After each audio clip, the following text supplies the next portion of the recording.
ગુજરાતમાં તહેવારો નજીક આવતા જ નકલી અને ભેળસેળયુક્ત ખાદ્ય પદાર્થોનું વેચાણ કરતા તત્વો સક્રિય બન્યા છે.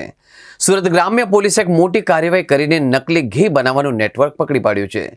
સુરતના કામરેજ તાલુકાના નવાગામ ખાતે શંકાસ્પદ ઘી બનાવતી ફેક્ટરી પર પોલીસે દરોડો પાડ્યો. પોલીસને બાતમી મળી હતી કે આ ફેક્ટરીમાં બજારમાં મળતી જાણીતી અને અસલી બ્રાન્ડના નામે નકલી તેમજ ભેળસેળયુક્ત ઘી તૈયાર કરવામાં આવી રહ્યું છે.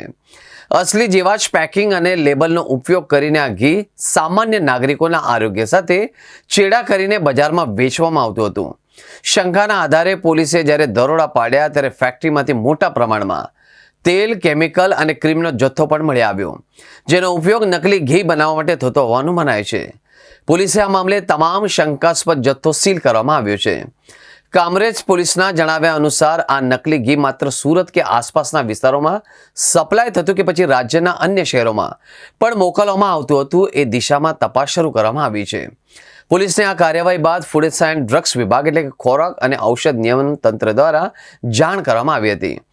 ફેક્ટરીમાંથી મળેલા ઘી અને અન્ય સામગ્રીના સેમ્પલ લઈને લેબોરેટરીમાં ટેસ્ટિંગ માટે મોકલવામાં આવ્યા છે, જેથી તેમાં કયા ઘાતક કેમિકલની ભેળસેળ હતી એ જાણી શકાય છે.